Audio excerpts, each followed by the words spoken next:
Un saludo, compañeros, docente.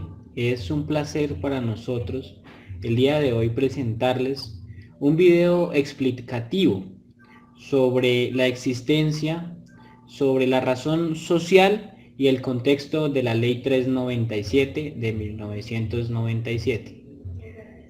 El grupo está compuesto por mi compañero Carlos Humberto Alfonso, Edwin Jair Salcedo Patiño y quien les habla, Juan David Montañez.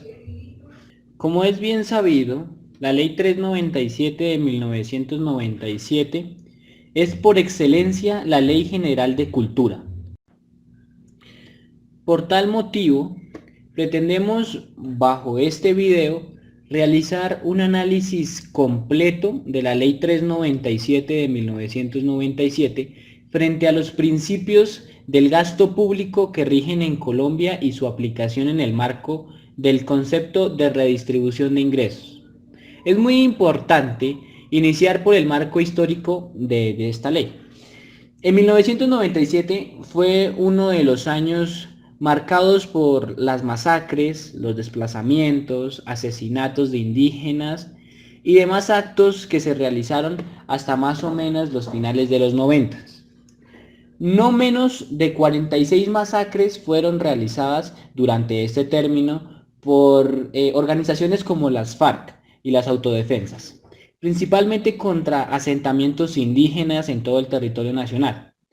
El desarraigo, el desplazamiento forzado y la desaparición de los pueblos enteros dieron el marco histórico a la promulgación de esta ley.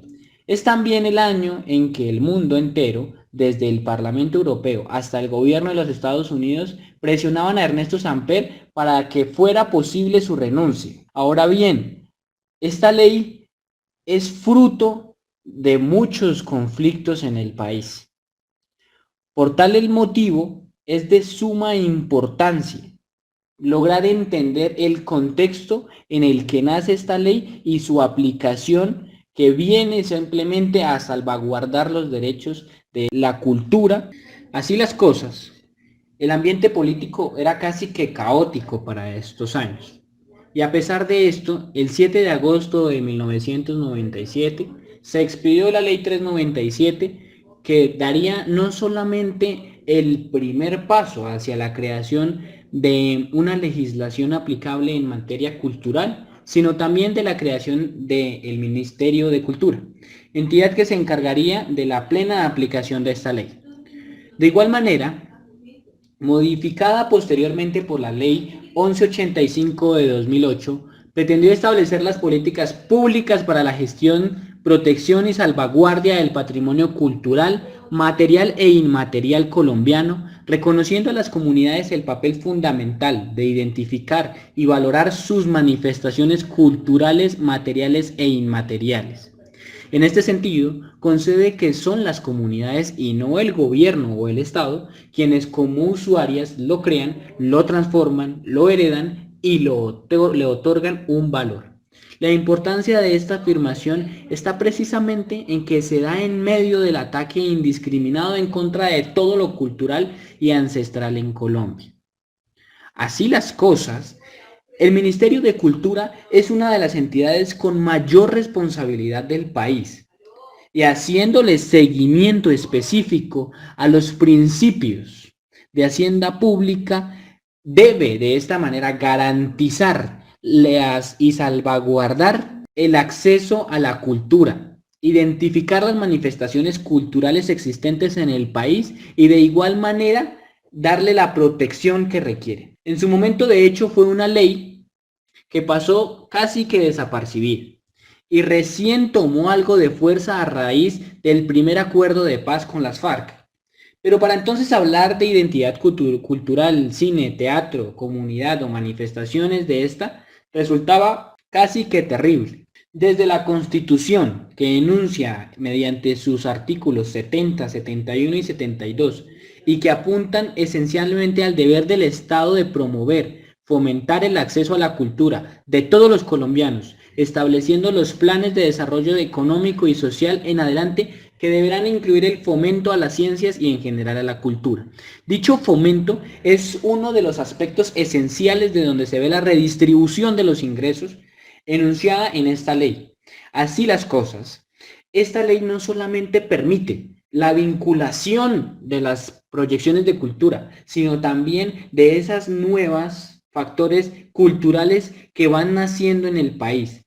También fomenta los aspectos de la ciencia que desarrollan cada uno de esos aspectos. Estos fomentos lógicamente están inmersos con valores monetarios, de los cuales el gobierno nacional se debe encargar de redistribuir de la manera correcta para salvaguardar dicha cultura. Por esto, desde lo constitucional, se enuncia un marco legal en la fuente superior desde el artículo 70 al 72. La mencionada ley anuncia la creación de incentivos para personas e instituciones que desarrollen y fomenten la ciencia y la tecnología y las demás manifestaciones culturales. De igual manera dice que ofrecerá estímulos especiales a personas e instituciones que ejerzan estas actividades, una labor titánica en un país en plena guerra. Ahora bien, es de admirar la gestión que deben desarrollar estas instituciones. Salvaguardar las culturas indígenas es una de las labores más complicadas en Colombia. ¿Por qué? Principalmente porque no se respetan los derechos de los indígenas. Es una de las poblaciones más olvidadas en el país. Si no se comienzan a garantizar estos derechos de la manera correcta y si no se siguen los parámetros de esta ley, puede ser que en algún momento perdamos la verdadera herencia que traemos de los indígenas. En el desarrollo de estos principios, inmersos en la Ley 397 y la Ley 1185, se perfecciona el Sistema Nacional de Patrimonio Cultural de la Nación, el Instituto Nacional Colombiano de Antropología e Historia, el Archivo General de la Nación, el Instituto Caro y Cuervo, el Consejo Nacional de Patrimonio Cultural y en general las entidades estatales nacionales del patrimonio. En general, dichas entidades se encargarán de salvaguardar, fomentar y ejecutar actividades referentes al patrimonio cultural de la nación.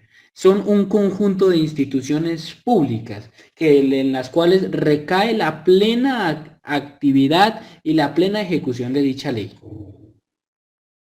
De igual manera establece el Sistema Nacional de Patrimonio Cultural coordinado por el Ministerio de Cultura, para lo cual fijará políticas generales y dictará normas técnicas, administrativas, a las que se deberán sujetarse las entidades y personas que integran dicho sistema. Parámetros que son esenciales, pero muy cruciales para llegar a determinar la importancia de llegar a discriminar por qué este viene siendo uno de los ambientes culturales importantes para la nación y logra discriminar en cada uno de sus aspectos esos hallazgos mínimos y el porqué de cada una de esas situaciones. De igual manera permite definir una trazabilidad y una línea de responsabilidad a las políticas, programas, planes, inversiones y presupuestos previstos en la norma. Ya en cuanto a los principios generales del gasto público que en Colombia están contenidos en los artículos 95, 150, 345 al 355 de la Constitución Política y el Estatuto Orgánico del Presupuesto, podemos decir que se ajusta a lo reglado. Para llegar a esta conclusión, comenzaré por decir que según el artículo 12 de la Ley 11 de 1996, los principios del sistema presupuestal son la planificación, la anualidad, la universalidad, la unidad de caja, la programación integral, la especialización, la inembargabilidad, la coherencia macroeconómica y la homeostasis de la Ley 3889, del artículo 8 y la Ley 174 de 1994. Pero este tema será profundizado un poco más por mi compañero Edwin, que nos ilustrará tácitamente sobre cada uno de estos aspectos aplicados en la Ley 397, que como lo hemos venido revisando mediante todo el tema que he venido tocando, es una ley con unas atribuciones muy importantes, con una actividad definida muy complicada de proteger. Entonces es un manejo especial el que contiene esta ley. Los dejo con mi compañero. Para continuar con la exposición Después de haber escuchado a mi compañero Juan David Montañez en respecto al tema que nos atañe, la Ley 397 de 1997, Ley General de la Cultura, me permito exponer los siguientes conceptos. La proposición de los gastos públicos corresponden al gobierno, pues es la rama del poder público que gasta expresamente está en el Ejecutivo. Y ya los encontramos en los artículos 150, 154 y 200 del numeral 3. Ahora bien, los gastos propuestos por el gobierno deben pasar por la aprobación del Congreso. Esto tiene la explicación en que este órgano, o sea, el Congreso, representa al pueblo. Esta participación indirecta del pueblo en la relación con el gasto público constituye una de las aplicaciones de la democracia como un principio genérico. Ya lo encontramos en el artículo 150, numeral 11. También podemos mirar que el gasto no puede aprobarse de manera global, debe discriminarse. Y ya pues lo encontramos en el artículo 345. Respecto a las modificaciones al gasto público tienen límites y restricciones. Entre ellos, el principal límite deviene del principio del equilibrio presupuestal, según el cual los gastos no pueden superar los ingresos. Ahora bien, el gasto público está sujeto a diversos controles. Los principales son el control político. Nuevamente, pues vamos a mirar que está a cargo del Congreso, el control administrativo ejercido por el Ejecutivo, concretamente o en cabeza del Ministerio de Hacienda y el Departamento Nacional de Planeación. Y vamos ahora al control fiscal y numérico legal, pues ya corresponde a la Contraloría. Pues ya entrando en materia respecto al análisis de la Ley 397 del año 97 frente al principio general de la planificación, lo encontramos en el artículo 24 y el artículo 37 de la norma analizada. Plantea el tema frente a la eventual asignación presupuestal. En lo que se refiere a las bibliotecas públicas, por ejemplo, se prevé el orden de incluir en el presupuesto anual los dineros necesarios para empoderar ese concepto. Y más adelante, respecto a los recursos necesarios para financiar el diferencial entre las tasas de colocación de los préstamos de fomento a proyectos de empresa de la cultura y de las artes. En todas sus manifestaciones, vamos a ver que es en todas sus manifestaciones, y las tasas de captación de los recursos del Instituto de Fomento Industrial, IFI, el cual realizará las operaciones una vez pues haya recibido estos recursos. Ahora vamos a tocar otro principio, el principio de anualidad. Haya cumplido con los mismos artículos, haciendo la necesaria claridad respecto a que no menciona la posibilidad de una reserva de caja y presupuestales. Entramos a otro principio, el principio de programación integral. Se ve satisfecho desde mi punto de vista en los artículos 36, 37 y 38, que establecen medios y recursos legales para la obtención y asignación de presupuestos, reglando la contratación de proveedores y la obtención de recursos por medios de la emisión de una estampilla, así como la migración de los saldos presupuestales que al momento de la transacción existían en el Instituto Nacional de Cultura. Continuando con los principios, entramos al principio de especialización que se ve surtido en los mismos artículos y en los artículos 38 y 63, al definir los objetivos y destinación específica de los eventuales recursos que se destinen por parte del Estado para logros de estos objetivos ya de la ley.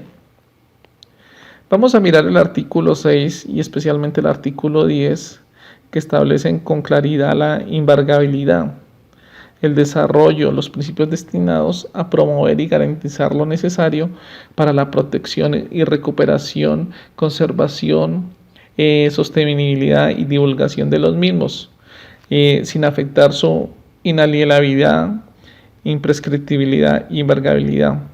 Ahora vamos a hacer como un paréntesis de pronto para de entrar a mirar que estos conceptos superiores o principios fueron ignorados de tajo por los actores armados del conflicto en Colombia, quienes despojaron durante décadas a las comunidades de sus territorios y su significado del patrimonio cultural, que se encontraban pues bien arraigado por estas personas en los distintos sitios del país, lo que desencadenó la actual situación de abandono de las comunidades que retornan luego del Tratado de Paz a sus territorios, convirtiéndose en unos depredadores en su propio ecosistema por fuerza de la supervivencia.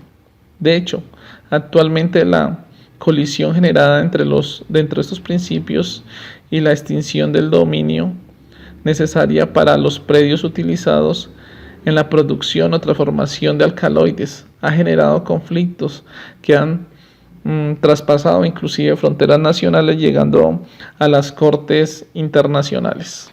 Buenos días para todos.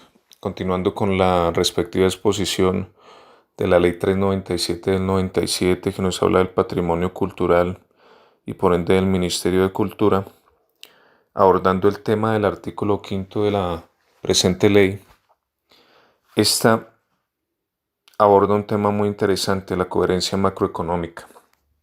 Este establece que el Sistema Nacional del Patrimonio Cultural debe estar coordinado por el Ministerio de Cultura. Este será el que fijará las políticas generales y adicionalmente dictará normas y técnicas administrativas a las que deberán sujetarse las entidades y personas que integran todo el sistema.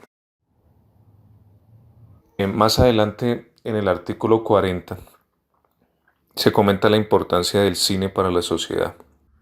Quiero recalcar no solo la importancia que tiene la sociedad o que tiene el cine para la sociedad a partir de la creación de esta ley, sino la gran importancia que va a tener el cine para la sociedad en estos momentos de pandemia. Tanto así que ya se están pensando en volver a la época antigua donde se veía cine desde los vehículos y al aire libre. Este artículo acude a establecer que será del resorte de las entidades y autoridades presupuestales establecer las políticas económicas aplicables al tema del cine. En el artículo 55, el Estado, a través del Ministerio de Cultura, estimulará y asesorará la creación de planes, programas y proyectos de carácter comercial. Esto brindando la posibilidad de apalancar los proyectos frutos de la aplicación de la ley en fondos privados o en alianzas públicas.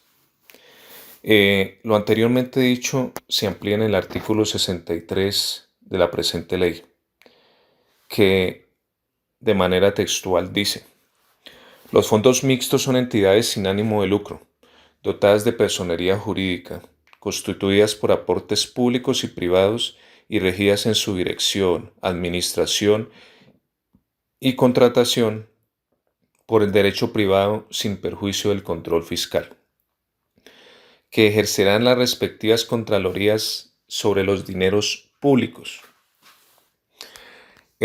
Ya hablando del tema de la redistribución de ingresos, desde mi punto de vista, si la ley tal como está establecida realmente permitiera el acceso a presupuestos nacionales, regionales y locales de las comunidades raizales, palenqueras, indígenas, afro y en general de todos los grupos humanos que producen cultura, y recalco los grupos primeramente dichos porque son los que más cultura o sobre los que más historia cultural se abarca en el país.